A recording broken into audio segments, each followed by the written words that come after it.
우리 좌우에 계신 분들과 인사하겠습니다. 잘 오셨습니다. 사랑합니다. 축복합니다. 감사합니다.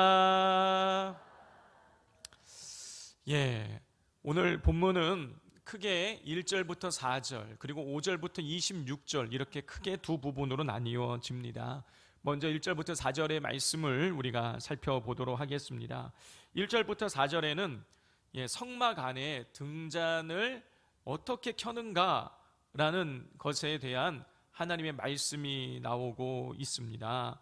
우리 2절과 3절을 다 같이 한번 읽어보겠습니다. 1절부터 1, 2, 3절을 우리 교독해 보겠습니다.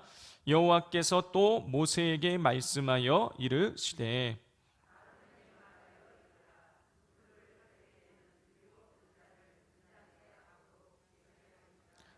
함께 읽겠습니다. 아론이 그리하여 등불을 등잔대 앞으로 비추도록 켰으니 여호와께서 모세에게 명령하심과 같았더라.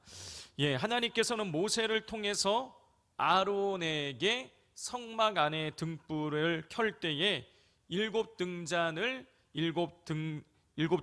등잔대 앞으로 비추게 하라고 명령하셨습니다. 자, 그래서 아론이 하나님께서 모세를 통해서 명령하신 대로 등잔에 불을 켰어요. 성도 여러분, 등잔에 불을 켜는 일은요, 초등학교를 들어가지 않아도 좀 손이 좀 야무진 애들은 요즘 라이터도 켤 수도 있고, 라이터가 없으면 성냥도 아이들이 어지간하면 켤 수 있습니다. 등잔에 불 붙이는 일, 학식에 상관없이 누구나 할 수 있는 일이에요. 그런데 지금 그 일을 하나님께서 모세를 통해서 아론에게 명령하고 계시는 거예요. 이스라엘의 지도자인 모세를 통해서 대제사장인 아론에게 그 사소한 등불 켜는 일을 하나님께서 지금 명령하고 계신 것이라는 것입니다. 하나님께서 직접 아론에게, 모세를 거치지 않고 직접 아론에게 야, 등불을 이렇게 켜라 라고 말씀하실 수도 있고, 또 아니면 모세에게 야, 네가 등불을 이렇게 켜라 라고 이렇게 말씀하셨을 수도 있으셨을 거예요. 그런데 하나님께서는 이스라엘 지도자인 모세를 통해서 대제사장인 아론에게 이렇게 등불을 켜야 된다라고 이렇게 말씀하고 계시다라는 것이죠. 왜 하나님께서는 세상적으로 보자면 너무나 그 쉬운 일을 그렇게 민족의 지도자인 모세를 통해서 대제사장인 아론에게 말씀하신 것일까요? 여러분, 그 이유는 우리가 사명의 차원에서 이해할 수가 있습니다. 자, 먼저 우리가 모세에게 주어진 사명의 입장에서 이유를 우리가 찾아보도록 하겠습니다. 성도 여러분, 하나님께서 성막에 불을 켜는 일을 아론에게 직접 말씀하지 않으시고 모세를 통해서 아론에게 말씀하신 이유는 하나님께서 모세를 이스라엘의 지도자로 삼으셨기 때문이에요. 출애굽기 3장을 보면 하나님과 모세가 처음 만나는 장면이 나오는데, 하나님께서 이 모세를 처음 만났을 때에 하나님은 이 모세를 이스라엘의 지도자로 삼으셨습니다. 출애굽기 3장 9절 10절입니다. 이제 가라, 이스라엘 자손의 부르짖음이 내게 달하고 애굽 사람이 그들을 괴롭히는 학대도 내가 보았으니 이제 내가 너를 바로에게 보내어 너에게 내 백성 이스라엘 자손을 애굽에서 인도하여 내게 하리라 그랬어요. 하나님은 내가 모세 너를 바로에게 보낼 것이고 내가 너에게 내 백성 이스라엘 자손을 인도하게 할 것이다 라고 하시면서 모세 입장에서는 처음 만나는 하나님이 자기를 이스라엘의 지도자로 삼으신 것이에요. 자, 하나님께서 모세를 이스라엘의 지도자로 삼으시고 난 이후부터 하나님은 이스라엘 백성들에게 절대로 직접 말씀하지 않으시고 항상 모세를 통해서 말씀하셨어요. 자, 하나님께서 모세를 통해서만 이스라엘 백성들에게 말씀하셨다라는 것을 가장 극명하게 보여주는 것이 바로 십계명입니다. 자, 하나님께서는 십계명의 말씀을 이스라엘 백성들에게 주실 때에 모세 외에는 아무도 이 시내산 주변에 얼씬도 못하게 했어요. 오직 모세 한 사람만이 시내산 꼭대기에 올라오도록 만드셨어요. 시내산 주변에 얼쩡거리다가는 큰 화를 당할 것이라고 이렇게 경고까지 하셨어요. 그리고 모세가 시내산에 올라가서 40일 동안 하나님과 독대했고 40일 이후에 하나님께서 모세의 두 손에 하나님이 직접 새겨주신 돌판을 모세의 손에 들려 내려 보내셨어요. 여러분, 이것은 하나님께서 이스라엘의 지도자로 삼으신 모세를 통해서만이 이스라엘 백성들에게 말씀하셨다라는 것을 아주 극명하게 보여주고 있는 것이에요.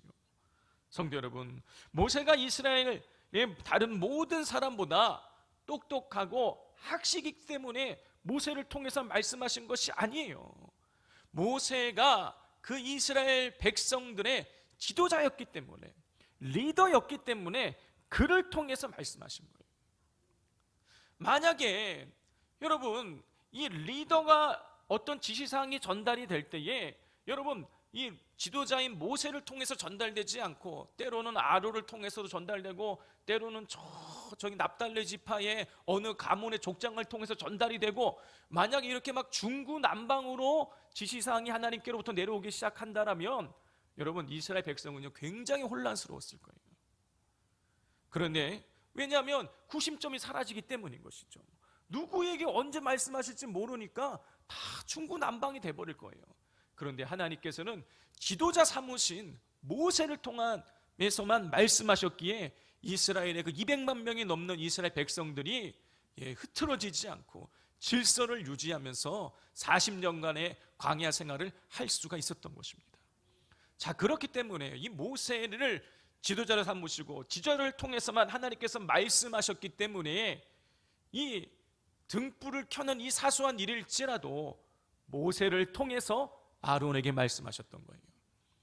자, 또 우리가 아론에게 주어진 사명에서 이 문제에 대한 이유를 또 살펴보도록 하겠습니다. 성도 여러분, 하나님께서 모세에게 성막에 등불을 켜라고 말씀하지 않으시고 아론을 통해서 성막에 등불을 켜라고 말씀하신 이유는 이 성막의 일은 제사장에게 맡겨진 사명이었기 때문이에요.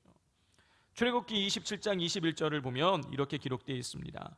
아론과 그의 아들들로 회막 안 증거계 앞 휘장 밖에서 저녁부터 아침까지 항상 여호와 앞에 그 등불을 보살피게 하라. 이는 이스라엘 자손이 대대로 지킬 규례니라 그랬어요. 성막 안에 등불을 살피는 일은 누구에게 맡겨져 있습니까? 아론과 그의 아들들, 다시 말해서 제사장들에게 그 등불을 켜고 끄고 관리하는 일이 맡겨져 있는 것이에요.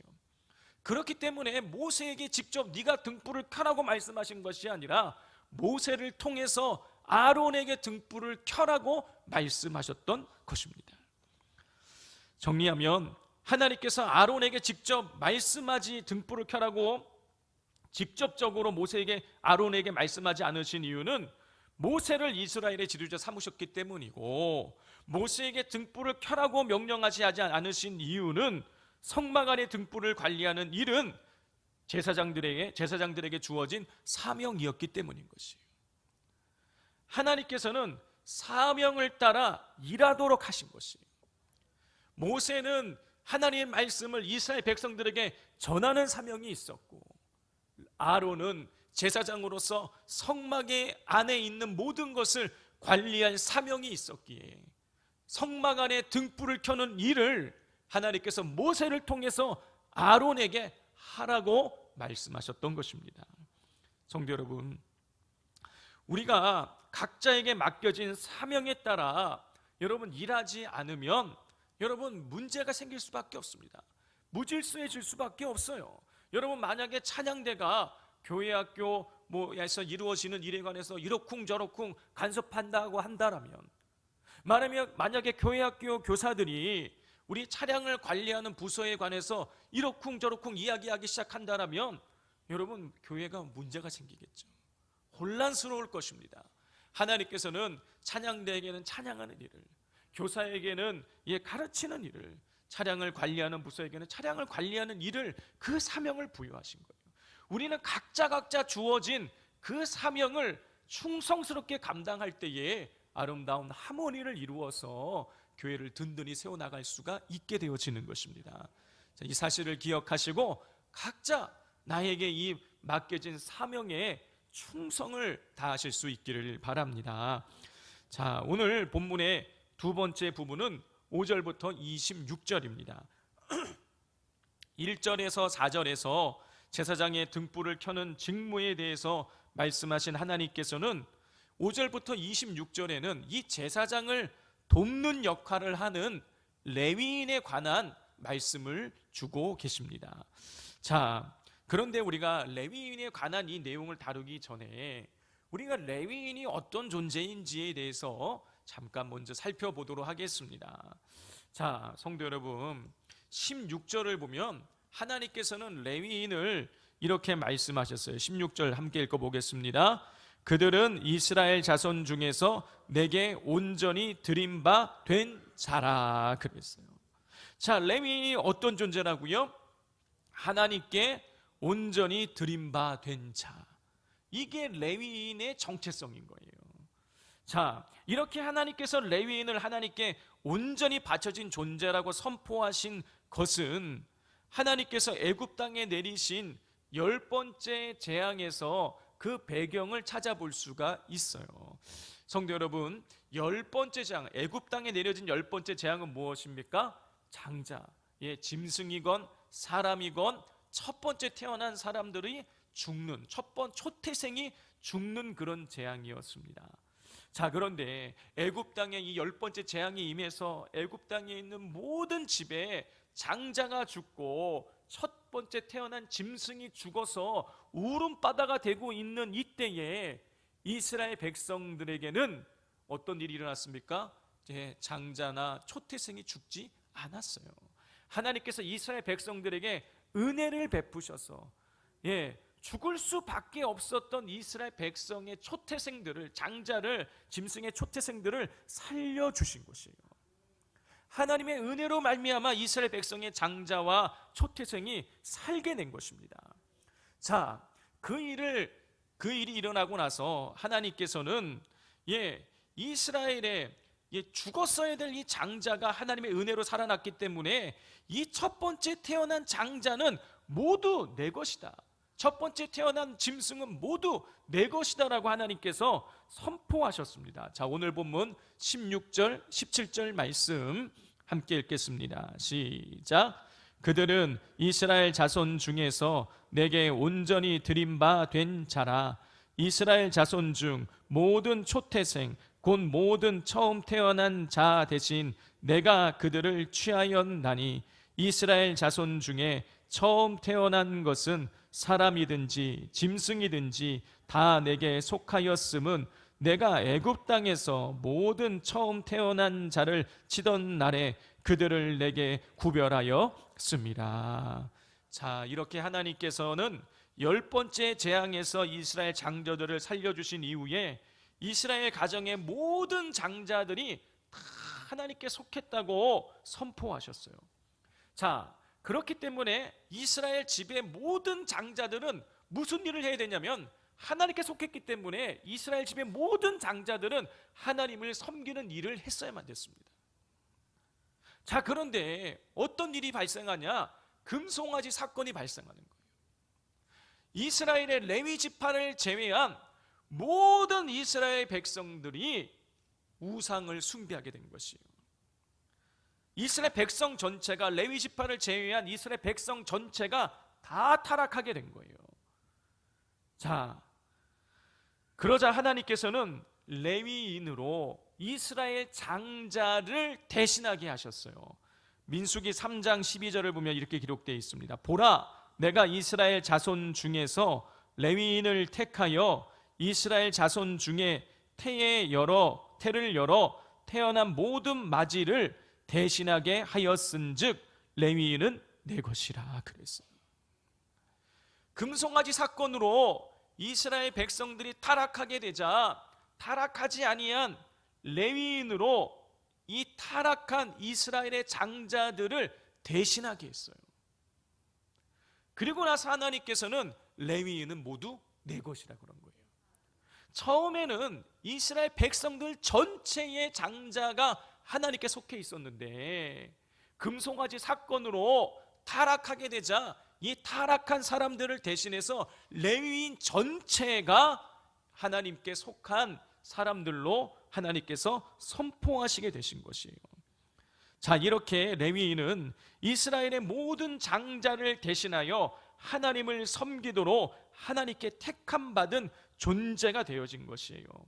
자, 그런데 오늘 본문에 보면 그렇게 하나님을 섬기도록 택함받은 레위인들에게 하나님을 섬기기 전에 해야 될 일 두 가지를 하나님께서 말씀하십니다. 레위인이 본격적으로 하나님을 섬기기 전에 성막에서 제사장을 도와서 하나님을 섬기기 전에 너희들이 해야 될 일이 두 가지가 있다라고 하나님 말씀하시는 거예요. 그 첫 번째는 뭐냐면 먼저 정결해야 된다라는 것입니다. 우리 5절과 6절 말씀 함께 읽겠습니다. 시작. 여호와께서 모세에게 말씀하여 이르시되 이스라엘 자손 중에서 레위인을 데려다가 정결하게 하라. 하나님께서는 레위인을 데려다가 정결하게 하라고 명령하셨어요. 여러분, 이미 레위인은요 하나님의 일을 하도록 택함 받은 사람들이에요. 여러분, 이미 하나님의 일을 하도록 택함 받은 존재들인데 이미 그 금송아지 사건 때 이미 그렇게 하나님께서 레위인을 하나님의 일을 하도록 택하여 주셨는데 지금 이 민수기에 와서 하나님 말씀하시는 거예요. 너희들이 하나님의 일을 하기 전에, 나를 섬기는 일을 하기 전에 너희들이 이 레위인들을 정결하게 해야 된다. 여러분, 이건 뭘 말하는 것입니까? 하나님을 섬기는 일을 할 때에 이 정결하는 것이 가장 필수 조건이라는 거예요. 정결하지 않으면 하나님의 일을 할 수 없다라는 것입니다.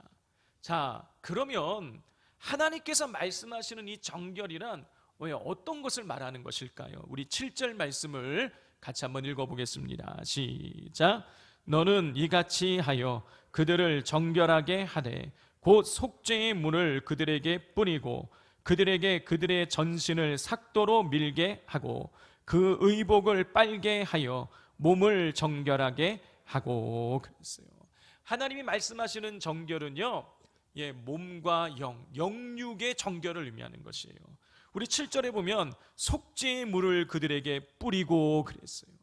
속죄의 물을 뿌리라는 것은 그 레위인의 죄를 씻는 영적인 정결을 의미하는 것이에요. 그 다음에 전신을, 온몸에 있는 전신을 삭도로 밀고 옷을 빠는 것은요 몸의 정결을 의미하는 것이에요. 자, 이렇게 하나님께서는 하나님의 일을 섬겨야 하는 사명을 받은 레위인들에게 영적으로 육적으로 정결할 것을 요구하셨습니다. 성도 여러분, 왜 하나님께서는 레위인들이 하나님을 섬기는 일을 하기에 앞서서 영적인 육적인 이 정결을 요구하신 것일까요? 이유는 아주 간단한 것입니다. 하나님이 정결하신 분이시기 때문이에요. 레위기 11장 44절 45절입니다. 나는 여호와 너희 하나님이라. 내가 거룩하니 너희도 몸을 구별하여 거룩하게 하고 땅에 기는 길 짐승으로 말미암아 스스로 더럽히지 말라. 나는 너희의 하나님이 되려고 너희를 애굽 땅에서 인도하여 낸 여호와라. 내가 거룩하니 너희도 거룩할지어다. 그랬어요. 하나님은 내가 거룩하니 너희도 거룩하라고. 너희들 땅에 다니는 그 짐승, 그 율법에서 어긋난 것을 먹고 취함으로 인해서 너희의 이 거룩을 훼손시키지 말라고 하나님 말씀하고 계시는 것이에요. 여러분, 거룩을 나타내는 단어는 코데시입니다. 히브리어로 코데시요. 정결을 나타내는 단어는 타호르라는 단어예요. 자, 정결과 거룩, 거룩과 정결. 여러분, 그런데 이 거룩은요 정결을 포함하는 단어인 거예요. 따라서 내가 거룩하니 너희도 거룩하라고 했을 때 이것을 내가 정결하니 너희도 정결하라라는 것과 바꿔도 아무 문제가 없는 것이에요. 성도 여러분, 하나님께서는요 당신의 백성들에게 정결을 요구하셨어요. 그렇기 때문에 더더욱 하나님을 섬기는 일을 해야 되는 레위인은 더욱 정결해야 되는 것이죠. 하나님께서 하나님의 일을 섬기는 일을 해야 할 레위인들에게 정결을 요구하셨다라는 것은 여러분, 하나님의 일은 사람의 지혜나 능력이 아니라 사람의 지혜나 능력으로 감당할 수 없다라는 것을 보여주는 것입니다. 성도 여러분, 만약에 하나님의 일을 사람의 지혜나 능력을 가지고 감당을 해야 되는 일들이라면, 여러분, 하나님께서는요, 감옥에 갇힌 요셉을 들어쓰실 이유가 없는 거예요. 만약에 하나님의 일을 사람의 지혜와 능력으로 감당해야 한다고 한다면, 사울에게 쫓겨다니는 그 다윗은요, 버려버려야 되는 거예요. 만약에 하나님의 일을 사람의 능력과 이 지혜로 감당해야 되는 일들이라면요, 80세 먹은 모세는 사용하지 말아야 되는 거예요. 성도 여러분, 하나님의 일은 하나님 앞에 정결한 사람만이 감당할 수 있기에 하나님께서는 정결한 요셉을, 정결한 다윗을, 정결한 모세를 사용하셨던 것이에요. 여러분, 정결하지 않으면요, 아무리 똑똑하고 아무리 능력이 있다고 할지라도 하나님께 온전히 쓰임 받을 수가 없습니다. 여러분, 이것은 사울 왕을 보면 알 수 있어요. 여러분, 사울 왕은요, 성경을 보면요, 아주 키가 큰 사람이에요. 우리날로 표현하자면 귀골이 장대한 사람입니다. 한눈에 보기에도 장군감이고 왕이 될 사람이었어요. 여러분, 성경을 읽으면 그는 또 리더십도 있었습니다. 이 다른 사람들이 쳐들어왔을 때, 다른 민족이 쳐들어왔을 때에 소의 각을 떠서 보내가지고 일순간에 수십만 명의 군사를 모을 수 있을 만큼 리더십도 있었던 사람이에요. 여러분, 또 성경 읽으면요, 사울 왕이 마지막 전쟁, 죽는 그 마지막의 전쟁만 패했을 뿐이지 그 앞서 있었던 전쟁은요, 연전연승을 합니다. 능력 있었던 사람이에요. 보기에도 귀골이 장대했던 사람이에요. 누가 보더라도 탁월한 지도자로 보였던 사람입니다. 그런데 성경은 그를 실패한 지도자로 그리고 있습니다. 왜냐하면 여러분, 하나님 앞에서 정결하지 않았기 때문이에요.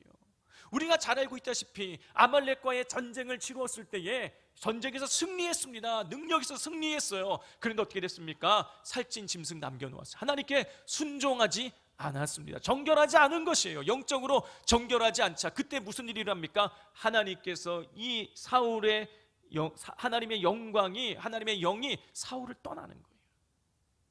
자, 그런데 사울은 뭘 요구합니까? 책망하는 이 사무엘에게 하나님 앞에서 회개하기는커녕 나와 함께 돌아가서 나를 높여달라고 그렇게 요청합니다. 정결하지 않으니, 하나님 앞에서 정결하지 않기에 사울은 끝내 버림을 당하고 하나님의 영이 떠나고 비참한 죽음을 당하게 된 것이죠. 하나님 앞에 정결하지 않으면 아무리 인간적으로 지혜가 있고 능력이 있다고 할지라도 하나님의 일을 감당할 수가 없는 것입니다. 여러분, 그렇기 때문에 이 사울이 정결하지 않으니까 사울이 왕으로 살아있을 그때에 다윗에게 하나님께서 기름을 부으신 거예요. 왕으로.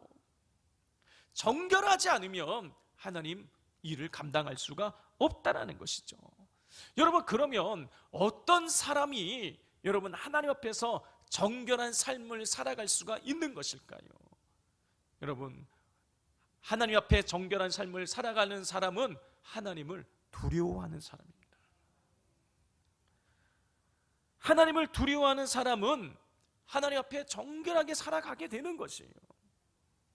1980년대에 아주 탁월한 설교를 통해서 이 한 미국 교회에 크나큰 영향력을 미친 짐 베이커 목사님이란 분이 계셨습니다. 그런데 이 목사님께서 그렇게 설교를 통해서 수많은 사람들, 아니 수십만 명, 수백만 명의 사람들에게 은혜를 끼치고 그 설교를 듣고 수많은 사람들이 회심하는 그런 역사가 나타났었는데, 그만 이 짐 베이커 목사님이 스캔들 사건이 터지는 거예요.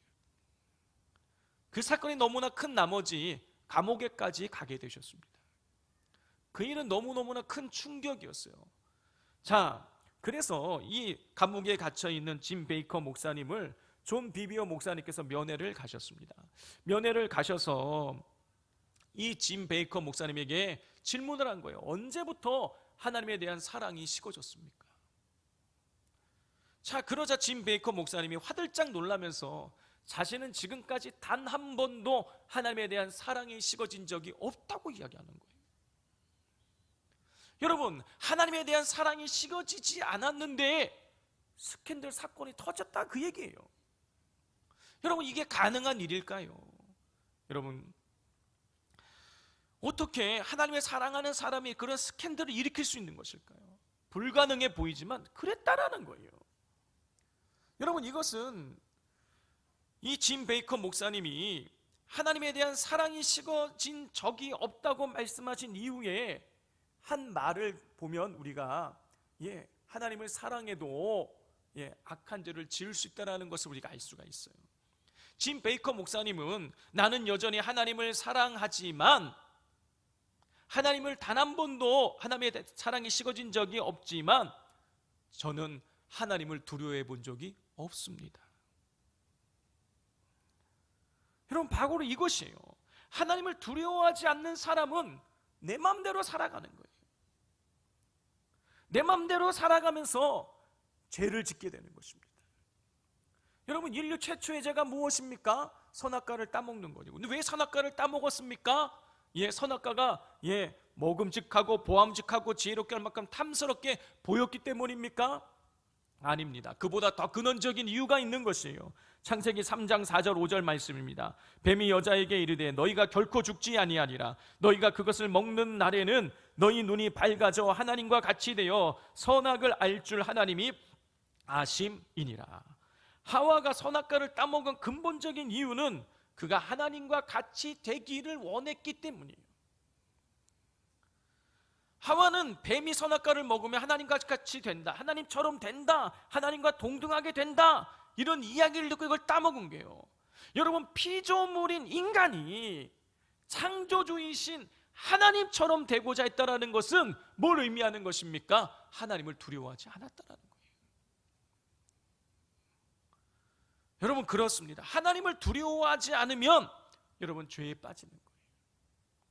죄를 짓게 되면 여러분 의로우신 하나님께 나아갈 수 없게 되는 것입니다. 로마서 3장 23절이에요. 모든 사람이 죄를 범하였으며 하나님의 영광에 이르지 못하더니. 로마서 5장 12절입니다. 그러므로 한 사람으로 말미암아 죄가 세상에 들어오고 죄로 말미암아 사망이 들어왔나니 이와 같이 모든 사람이 죄를 지었으므로 사망이 모든 사람에게 이르렀느니라. 성도 여러분, 죄를 지으면 사망에 이르게 되고 하나님 앞에 나아갈 수 없게 되어지는 거예요. 정결이 깨지면 하나님과의 관계가 깨지게 되는 것입니다. 그렇게 하나님의 일을 섬겨야 될 레위인들에게 가장 먼저 하나님께서 요구하신 것이 정결하라는 것이었던 것이죠. 그러므로 하나님을 두려워하시면서 하나님 앞에서 정결한 삶을 살아가실 수 있기를 바랍니다. 두 번째로 하나님께서 레위인들에게 하나님의 일을 하기 전에 요구하신 것은 레위인 그 자체를 하나님께 바치라는 것이었어요. 우리 11절 말씀을 같이 한번 읽어보겠습니다. 시작. 아론이 이스라엘 자손을 위하여 레위인을 흔들어 바치는 제물로 여호와 앞에 드릴지니 이는 그들에게 여호와께 봉사하게 하기 위함이라. 하나님께서는요, 레위인들이 하나님 앞에서 봉사하기 위해서 레위인을 흔들어서 제물로 하나님께 바치라는 거예요. 흔들어 바치는 제물로 하나님께 바치라는 거예요. 레위인 자체를 제물로 바쳐라, 그런 뜻이에요.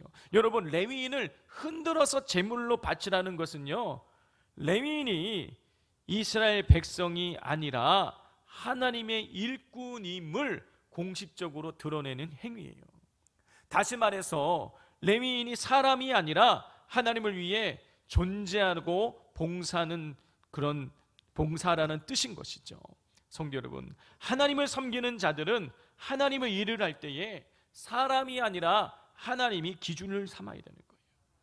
사람들이 이렇게 하면 사람들이 좋아할까? 아무개 집사님, 아무개 장로님, 아무개 권사님이 내가 이걸 이렇게 하면 좋아할까? 이게 아니라 내가 이걸 이렇게 했을 때에 하나님이 기뻐하실까를 먼저 생각해야 된다는 것이죠. 사도 바울은 이런 점을 분명히 했습니다. 갈라디아서 1장 10절입니다. 이제 내가 사람들에게 좋게 하랴, 하나님께 좋게 하랴, 사람들에게 기쁨을 구하랴. 내가 지금까지 사람들의 기쁨을 구하였다면 그리스도의 종이 아니니라. 사도 바울은 자신이 사람이 아니라 하나님께 유익이 되게 하기 위해 살아왔고, 사람이 아니라 하나님의 기쁨을 구하는 삶을 살아왔다고 자신 있게 선포하면서 내가 사람에게 기쁨을 구하는 삶을 살아왔다라면 나는 그리스도의 종이 아니다. 성도 여러분, 하나님의 일을 하는 사람은, 하나님의 종은 그 초점과 기준이 사람이 아니라 하나님께 있어야 되는 거예요. 그래야 하나님께서 기쁘게 받으시는 봉사를 할 수 있고 하나님께서 원하시는 삶을 살아갈 수가 있게 되어지는 것입니다. 그러므로 우리가 주의 일들을 감당할 때에, 하나님께서 나에게 맡겨주신 사명을 감당할 때에는 나의 유익, 사람의 유익이 아니라 오직 하나님의 유익만을 구하며 하나님을 기준 삼아서 주의 일들을 감당하시는 우리 산돌교회 성도님들 되실 수 있기를 바랍니다.